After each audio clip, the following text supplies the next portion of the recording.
ತ್ರಿವರ್ಣ ಬುಲೆಟಿನ್ಗೆ ಸ್ವಾಗತ. ನಾನು ಪವಿತ್ರ ಗೌಡ. ಇವತ್ತಿನ ಸುದ್ದಿಗಳ ಹೈಲೈಟ್ಸ್ ಅನ್ನ ನೋಡೋದಾದ್ರೆ, ಇನ್ನು ಕೆನಡಾದಲ್ಲಿ ಕನ್ನಡದಲ್ಲಿ ಮಾತನಾಡಿದಂತಹ ಅಂದ್ರೆ ತುಮಕೂರು ಶಿರಾ ಮೂಲದ ಚಂದ್ರ ಆರ್ಯರವರು ಪ್ರಧಾನಿ ಹುದ್ದೆಗೆ ನಾಮಪತ್ರವನ್ನ ಸಲ್ಲಿಕೆಯನ್ನ ಮಾಡಿರುವಂತದ್ದು. ಇನ್ನು ಇಮ್ರಾನ್ ಖಾನ್, ಪಾಕಿಸ್ತಾನದ ಮಾಜಿ ಪ್ರಧಾನಿ ಇಮ್ರಾನ್ ಖಾನ್ ಅವರಿಗೆ 14 ವರ್ಷ ಜೈಲು ಶಿಕ್ಷೆ, ಹಾಗೆ ಅವರ ಪತ್ನಿಗೆ 7 ವರ್ಷ ಜೈಲು ಶಿಕ್ಷೆ. ಈ ಎಲ್ಲ ವಿಚಾರಗಳ ಕುರಿತು ನಮ್ಮ ತ್ರಿವರ್ಣ ನ್ಯೂಸ್ ಸಂಪಾದಕರಾದಂತಹ BM ಹನೀಫ್ ಅವರು ನಮ್ಮ ಜೊತೆಲಿದ್ದಾರೆ.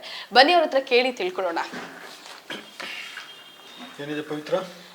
ಸರ್, ದಿನಕ್ಕೊಂದು ದರೋಡೆ ಆಗ್ತಿದೆ ಸರ್. ನಿನ್ನೆ ಬೀದರಲ್ಲಿ ಆಯ್ತು, ಇವತ್ತು ಮಂಗಳೂರು ಸಹಕಾರಿ ಬ್ಯಾಂಕ್ ಅಲ್ಲಿ ದರೋಡೆ ಆಗಿರುವಂತದ್ದು. ಕೋಟೆಕಾರ್ ಅಂತ ಕೋಆಪರೇಟಿವ್ ಬ್ಯಾಂಕ್. ಹೌದು ಹೌದು ಸರ್. ಇವರು ನಗದು ಅಂದ್ರೆ ಹಣನೆಲ್ಲ ದೋಚ್ಕೊಂಡು ಹೋಗಿದ್ದಾರೆ. ಕಾರಲ್ಲಿ ಬಂದಿದ್ದಾರೆ ಅಲ್ವಾ? ನಿನ್ನೆ ಬೀದರ್ನಲ್ಲಿ ಬೈಕಲ್ಲಿ ಬಂದವರಲ್ವಾ? ಹೌದು. ಬ್ಯಾಂಕ್ ಸಿಬ್ಬಂದಿಗೆ ಬಂದೂಕು ಹಾಗೂ ತಲವಾರು ತೋರಿಸಿದ್ದಾರೆ. ಮಂಗಳೂರಿನಲ್ಲಿ ಸ್ಪೆಷಲ್ ಇದು ಯಾವುದು, ತಲವಾರು ತೋರಿಸೋದು ಜಾಸ್ತಿ ಮಂಗಳೂರಿನಲ್ಲಿ. ನೆನೆ ಬಂದೂಕು ಗುಂಡು ಹಾರಿಸಿ ಹಾರಿಸಿದ್ದಾರೆ, ತಲವಾರು ತೋರಿಸಿ ಬೆದರಿಸಿದ್ದಾರೆ. ಚಿನ್ನ ಮತ್ತು ನಗದನ್ನು ಗೋಣಿಯಲ್ಲಿ ತುಂಬಿ ಪರಾರಿಯಾಗಿದ್ದಾರೆ. ಬ್ಯಾಂಕ್ ನಲ್ಲಿ ಯಾರು ಇರ್ಲಿಲ್ವಾ? ಇದ್ರು ಸರ್, 3 ಜನ ಅಂದ್ರೆ ಹೆಣ್ಮಕ್ಳು ಇದ್ರಂತೆ, ಸಿಬ್ಬಂದಿಗಳು. ಮತ್ತೆ ಅಲ್ಲೊಬ್ಬ ಟೆಕ್ನಿಷಿಯನ್ಸ್ ಕೂಡ ಇದ್ರು. ಅವರಿಗೆ ಬಂದೂಕು ತಲವಾರ್ ತೋದ ತಕ್ಷಣ ಯಾರಿಗೆ ಆಗ್ಲಿ ಗಾಬರಿ ಆಗೋದು ನಿಜನೇ ಅಲ್ವಾ ಸರ್? ಸೊ ಹಾಗಾಗಿ ಅವ್ರು ತಗೊಂಡೋಗಕ್ಕೆ ಅವರೇನೆ ಆಶ್ವಾದ ಮಾಡ್ತಾರೆ. ಸುತ್ತಮುತ್ತ ಯಾರು ಇರ್ಲಿಲ್ವಾ? ಅಂದ್ರೆ ವಿದ್ಯಾರ್ಥಿಗಳೆಲ್ಲ ಓಡ್ ಬಂದಿದ್ದಾರೆ ಸರ್, ಬಟ್ ಆದ್ರೂ ಕೂಡ ಅವ್ರನ್ನು ಕೂಡ ಬೆದರಿಸಿ ಪರಾರಿಯಾಗಿದ್ದಾರೆ. ಯಾವ ಭಾಷೆಯಲ್ಲಿ ಮಾತಾಡ್ತಿದ್ರು ಅಂತ ಏನಾರು ಇದೆಯಾ? ಕನ್ನಡ ಭಾಷೆಯಲ್ಲೇ ಮಾತಾಡ್ತಿದ್ರಂತೆ ಸರ್ ಅವರು. ಆಮೇಲೆ ಇವರೇನ ಯುಟಿ ಖಾದರ್ ಅವರ ಕ್ಷೇತ್ರ ಅದು. ಯುಟಿ ಖಾದರ್ ಕೂಡ ಸ್ಥಳಕ್ಕೆ ಭೇಟಿ ಕೊಟ್ಟಿದ್ದಾರೆ ಅಂತ ನೋಡಿದೆ. ಅಲ್ಲ ಸರ್, ದಿನಕ್ಕೊಂದು ಈ ತರ ದರೋಡೆ ಆದ್ರೆ ಹೆಂಗೆ ಅಂದ್ರೆ ಕಾನೂನು ಸುವ್ಯವಸ್ಥೆ ಹದಗೆಟ್ಟಿದ್ಯಾ ಅಂತ. ನಡೀತಾ ಇದೆ ಈಗ. ಇನ್ನೇನು ಜನರಿಗೆ ದೋಚೋದು ಅಭ್ಯಾಸ ಆಗ್ಬಿಟ್ಟಿದೆ ಈಗ. ಬ್ಯಾಂಕ್ ATM ನಲ್ಲಿ ಒಮ್ಮೆಲೆ ದುಡ್ಡು ಸಿಗುತ್ತೆ ಅಂತ ದೋಚಿದೆ. ಬಟ್ ಇವರೆಲ್ಲೂ ಹೋಗ್ಲಿಕ್ಕೆ ಆಗಲ್ಲ ಬಿಡಿ. ಹಾಡಾಗಲಿ ಈ ತರ ರಾಜಾರೋಷವಾಗಿ ದರೋಡೆ ಮಾಡೋರು ಇದೆಯಲ್ಲ, ಎಷ್ಟು ದೂರ ಹೋಗ್ಲಿಕ್ಕೆ ಆಗುತ್ತೆ. ಬಟ್ ಬೀದರ್ನಲ್ಲಿ ಅದೇನು ಅವ್ರು ಬೈಕ್ ನಲ್ಲಿ ಅಷ್ಟು ತಪ್ಸ್ಕೊಂಡು ಹೋಗಿದ್ದಾರೆ ಅಂತ ಹೇಳಿದ್ರೆ ಬಹಳ ಆಶ್ಚರ್ಯಪ್ಪ. ಬಟ್ 2 ಗಡಿ ಭಾಗದಲ್ಲಿ ಆಗಿದೆ ನೋಡಿ. ಬೀದರಿಂದ ಆ ಕಡೆಗೆ ತೆಲಂಗಾಣಕ್ಕೆ ದಾಟೋದು ಬಹಳ ತಪ್ಪಿಸ್ಕೊಳ್ಳೋಕೆ ಈಸಿ ಅಂತ ಏನಾದ್ರು ಪ್ಲಾನ್ ಮಾಡ್ಕೊಂಡಿದಾರ ಅಂತ ಸರ್? ಸಾಮಾನ್ಯ ಹಂಗೆ ಆಗುತ್ತೆ ಅದು. ಅಲ್ಲಿಂದ ತೆಲಂಗಾಣ ದಾಟೋದು ಸುಲಭ, ಇಲ್ಲಿಂದ ಕೇರಳ ದಾಟೋದು ಸುಲಭ. ತಲಪಾಡಿಯಿಂದ ಬಹಳ ಹತ್ರ ಇದೆ, 15-20 ಕಿಲೋಮೀಟರ್ ಇರ್ಬೇಕಷ್ಟೇ, ಜಾಸ್ತಿ ಏನಿಲ್ಲ. ಅಷ್ಟೂ ಇಲ್ಲ, ಅದಕ್ಕಿಂತಲೂ ಕಡಿಮೆ ಇದೆ.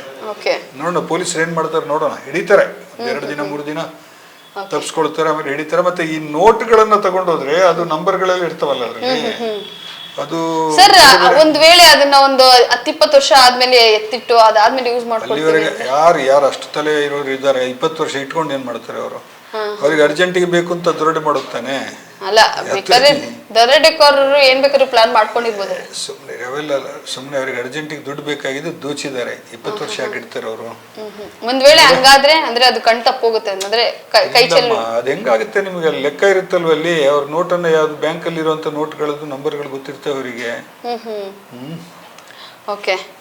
ಆಮೇಲೆ ಬೇರೆ ಏನ್ ಸುದ್ದಿ ಇದೆ ಸರ್? ಮತ್ತೆ ಕನ್ನಡದಲ್ಲಿ ಭಾಷಣ ಮಾಡಿದ್ರಲ್ಲ ಸರ್, ಕೆನಡಾ ಸಂಸತ್ನಲ್ಲಿ ಚಂದ್ರ ಆರ್ಯ ಅಂತ ಹೇಳಿ, ಅಂದ್ರೆ ಶಿರಾ ಮೂಲದವರು, ಅವರು ಪ್ರಧಾನಿ ಹುದ್ದೆಗೆ ನಾಮಪತ್ರವನ್ನ ಸಲ್ಲಿಕೆ ಮಾಡಿರುವಂತದ್ದು ಸರ್. ಮೊನ್ನೆ ಇನ್ಯಾರು ಒಬ್ರು ಪ್ರಧಾನ ಹುದ್ದೆಗೆ ಸ್ಪರ್ಧಿಸ್ತಾರೆ ಅಂತ ಹೇಳಿ ಬಂದಿತ್ತಲ್ವಾ ಕೆನಡಾದಲ್ಲಿ? ಭಾರತೀಯ ಮೂಲದವರು ಅಂತ ಹೇಳ್ಬಿಟ್ಟು. ಇವರು ತುಮಕೂರಿನವರು. ಇವರು ಹೌದು ಸರ್, ತುಮಕೂರವರು. ಕೆನಡಾದಲ್ಲಿ ಬಹಳ ಮಂದಿ ಕನ್ನಡಿಗರಿದ್ದಾರೆ, ಸಾವಿರಾರು ಜನ ಇದ್ದಾರೆ. ಆಮೇಲೆ ಅಲ್ಲಿ ಈಗ ಇವರು ಸಂಸತ್ ಸದಸ್ಯರಾಗಿ ಕೂಡ ಆಯ್ಕೆ ಆಗಿದ್ದಾರೆ. ಹಂಗಾಗಿ ಅಲ್ಲಿ ಕನ್ನಡದಲ್ಲೇ ಮಾತಾಡಿದ್ದಾರೆ. ಅವರು ಖುಷಿಯಾಗಿದೆ ಅಂತ ಹೇಳಿ ಹೇಳಿದ್ದಾರೆ. 2018 ಜೊತೆಲಿ ರಾಜ್ಕುಮಾರ್ ಹಾಡ್ ಬೇರೆ ಆಡಿದ್ದಾರೆ ಸರ್. ಎಲ್ಲಾದರೂ ಇರು ಎಂತಾದರೂ ಇರು ಎಂದೆಂದಿಗೂ ನೀ ಕನ್ನಡ ಆಗಿ. ಆಮೇಲೆ ಬೇರೆ ಏನಿದೆ? ಮತ್ತೆ ಪಾಕ್ ಮಾಜಿ ಪ್ರಧಾನಿ ಇಮ್ರಾನ್ ಖಾನ್ ಅವರಿಗೆ 14 ವರ್ಷ ಜೈಲು ಶಿಕ್ಷೆ, ಹಾಗೆ ಅವ್ರ ಪತ್ನಿಗೂ ಕೂಡ 7 ವರ್ಷ ಜೈಲು ಶಿಕ್ಷೆ ಸರ್. ಏನ್ ಸಮಾಚಾರ ಅಂದ್ರೆ ಭ್ರಷ್ಟಾಚಾರದ ಪ್ರಕರಣದಲ್ಲಿ ಅಲ್ಕಾದಿರ್ ಟ್ರಸ್ಟ್ ಅಂತ ಒಂದು ಟ್ರಸ್ಟ್ ರಚನೆ ಮಾಡಿ ಅದರಲ್ಲಿ ಅವರು ಬೇರೆ ಬೇರೆ ಉದ್ಯಮಿಗಳಿಂದ ಬೇರೆ ಕಡೆಯಿಂದ ದುಡ್ಡು ತಗೊಂಡು ಸರ್ಕಾರಕ್ಕೆ ಬರೋ ದುಡ್ಡನ್ನು ಅವರ ಟ್ರಸ್ಟಿನ ಅವ್ರ ಆಸ್ಪತ್ರೆಯಲ್ಲೇ ಇದೆ, ಅವ್ರದ್ದು ಕ್ಯಾನ್ಸರ್ ಆಸ್ಪತ್ರೆ ಎಲ್ಲ ಇದೆ, ಅದಕ್ಕೆ ಖರ್ಚು ಮಾಡಿದ್ದಾರೆ ಅಂತ ಹಿಂದೆ ಬಂದಿತ್ತು ಅದು. ಸೊ ಈಗ ಕೋರ್ಟ್ನವರು ತೀರ್ಪನ್ನು ನೀಡಿದ್ದಾರೆ ಅಲ್ವಾ? ಬಹುಶಃ ಅದ್ರ ಮೇಲಿನ ಕೋರ್ಟಿಗೆ ಅವ್ರನ್ನ ಅಪ್ಲಿಕೇಶನ್ ಮಾಡಬಹುದು ಅಂತ ಕಾಣುತ್ತೆ. ಸುಪ್ರೀಂ ಕೋರ್ಟ್ ಅಲ್ಲಿ ಇರುತ್ತಲ್ವಾ ದೇಶದಲ್ಲಿ, ಅಲ್ಲಿ ಇರ್ಬೇಕು ಅಂತ ಕಾಣುತ್ತೆ. ನೋಡೋಣ ಏನಾಗುತ್ತೆ ಅಂತ ಹೇಳ್ಬಿಟ್ಟು. ಅವರು ಈಗ ಅಧಿಕಾರ ಬೇರೆ ಕಳ್ಕೊಂಡಿದಾರಲ್ವಾ. ಹೆಂಗೆ ಸರ್ ಅಂದ್ರೆ 14 ವರ್ಷ ಆಗುತ್ತಾ? ಒಂದ್ ವೇಳೆ ಕೋರ್ಟ್ ಹೇಳಾದ್ಮೇಲೆ ಖಂಡಿತ ಜೈಲ್ ಶಿಕ್ಷೆ ಆಗಿರುತ್ತೆ. ತಪ್ಪಿಸ್ಕೊಳ್ಳಕ್ಕೆ ಏನಾದ್ರೂ ಪ್ಲಾನ್ ಮಾಡಬಹುದು. ಎಲ್ಲಾ ಕಡೆನೂ ಅಪ್ಪರ್ ಕೋರ್ಟ್ ಅಂತ ಇರುತ್ತೆ. ಅಪ್ಪರ್ ಕೋರ್ಟ್ ನಲ್ಲಿ ಅವರು ಪ್ರಶ್ನೆ ಮಾಡ್ತಾರೆ. ಇನ್ನೊಂದಿಷ್ಟು ಸಮಯ ಇದು ತನಿಖೆ ನಡೀತದೆ, ವಿಚಾರಣೆ ನಡೀತದೆ. ದಾಖಲೆ ಇದ್ರೆ ಏನು ಪ್ರಧಾನಮಂತ್ರಿ ಆಗಿದ್ರೇನು ಅಪರಾಧಗಳಲ್ಲಿ ಸಿಕ್ಕಿಬಿದ್ರೆ ಜೈಲಿಗೆ ಹೋಗ್ಬಾರ್ದು ಅಂತ ಹೇಳಿ ಇದೆಯಾ? ಜೈಲು ಶಿಕ್ಷೆ ಆಗೋ ಸಾಧ್ಯತೆನೇ ಇದೆ, ಹೇಳಲಿಕ್ಕಾಗಲ್ಲ. ಓಕೆ ಸರ್, ಜೊತೆಲಿ ಅಂದ್ರೆ ಯಕ್ಷಗಾನ ಕ್ಷೇತ್ರಕ್ಕೆ ಉಮಾಶ್ರೀ ಅವರು ಅಂದ್ರೆ ಪಾದಾರ್ಪಣೆ ಮಾಡ್ತಿದ್ದಾರೆ, ಮಂತ್ರಿಯಾಗಿ ಅಂದ್ರೆ ಉಮಾಶ್ರೀ ಅವರು ಬಣ್ಣ ಹಚ್ಚುತ್ತಿದ್ದಾರೆ ಸರ್ ಯಕ್ಷಗಾನದಲ್ಲಿ. ಎಲ್ಲಿ? ಇದು ಹೊನ್ನಾವರದ ಸಿಂಟ್ ಅಂತೋನಿ ಮೈದಾನದಲ್ಲಿ. ಸೇಂಟ್ ಆಂಟೋನಿ ಮೈದಾನದಲ್ಲಿ. ಹೌದು ಸರ್. ಯಾವುದು ಪ್ರಸಂಗ ಅದು? ಶ್ರೀರಾಮ ಪಟ್ಟಾಭಿಷೇಕ. ಹೌದು, ಪೆಟ್ರೂರಿನ ಶ್ರೀ ಅನಂತ ಪದ್ಮನಾಭ ಯಕ್ಷಗಾನ ಮಂಡಳಿ.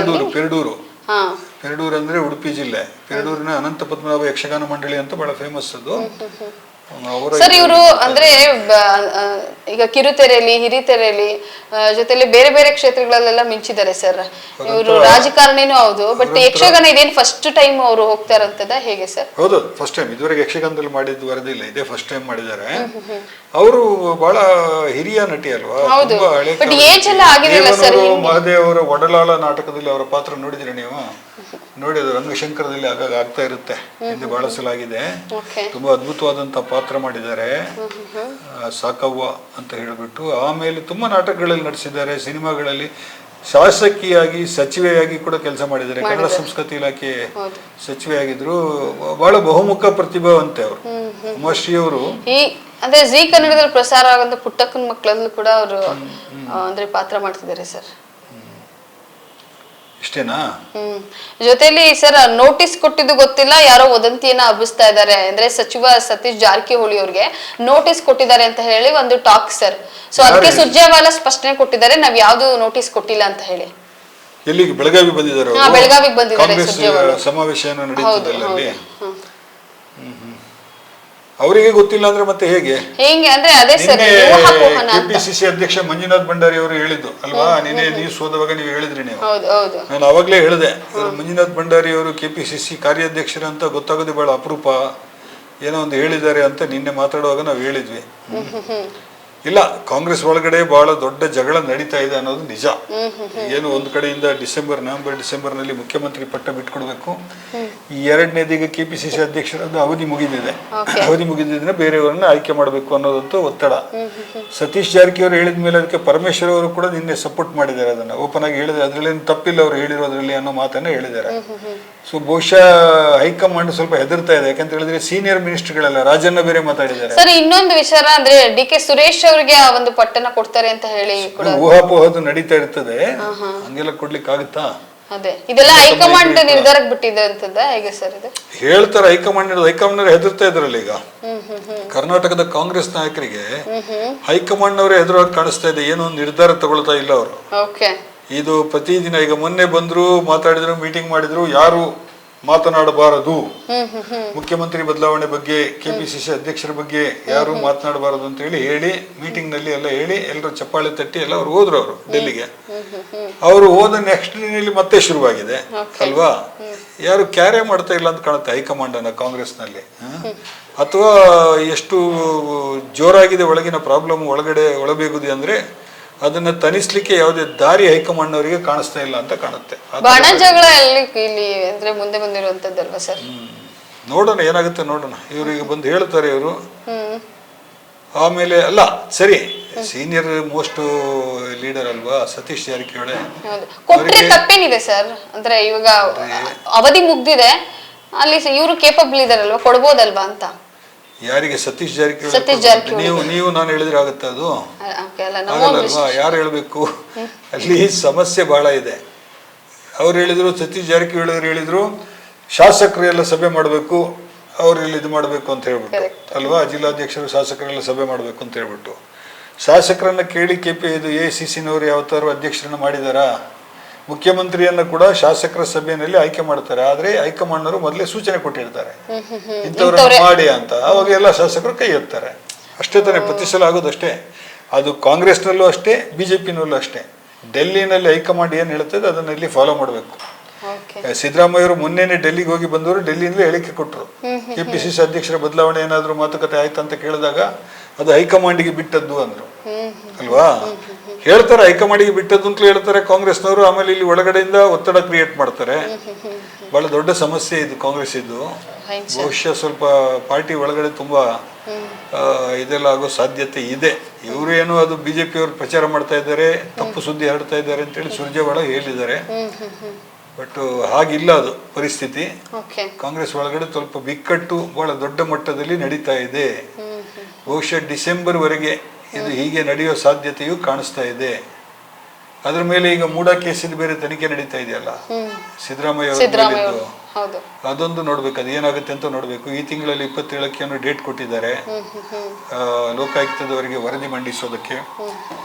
ರಾಜಕೀಯ ಯಾವಾಗಲೂ ಚಲನಶೀಲವಾಗಿರುತ್ತದೆ, ನಿಂತ ನೀರಲ್ಲ. ಅದು ಹಂಗೆ ಆ ಕಡೆನೂ ಆಗ್ಬೋದು, ಈ ಕಡೆನೂ ಆಗ್ಬೋದು. ನೋಡೋಣ ಏನಾಗುತ್ತೆ ಅಂತ ಹೇಳ್ಬಿಟ್ಟು. ಸ್ವಲ್ಪ ಒಳ್ಳೆ ಸುದ್ದಿಗಳೇನಲ್ಲ, ದರೋಡೆದು ಒಳ್ಳೆ ಸುದ್ದಿ ಅಲ್ವಲ್ಲ, ಇರ್ಲಿ ನೋಡಿ. ಯಾವ್ದನ್ನ ಮೇನ್ ಸುದ್ದಿ ಯಾವ್ದು ಇದೆ ಸರ್? ದರೋಡೆದೆ ಮಾಡಬಹುದು. ಸುರ್ಜೇವಾಲ ಹೇಳೋದು ಇದ್ದೇ ಇದೆ. ಇನ್ನೊಂದು ಸ್ಟೇಟ್ಮೆಂಟ್, ನಾಳೆ ಇನ್ನೊಂದು ಸ್ಟೇಟ್ಮೆಂಟ್ ಕೊಡ್ತಾರೆ ಅವರು. ದರೋಡೆದೆ ಮೇನ್ ಸುದ್ದಿ ಮಾಡಿ. Okay sir. ಎಸ್, ನೋಡಿದ್ರಲ್ಲ ವೀಕ್ಷಕರೇ, ಇವೆಷ್ಟು ಇವತ್ತಿನ ವಿಚಾರಗಳು. ಮುಂದಿನ ಎಪಿಸೋಡ್ ನಲ್ಲಿ ಮತ್ತೆ ಸಿಗೋಣ. ಅಲ್ಲಿವರೆಗೂ ನಮಸ್ಕಾರ.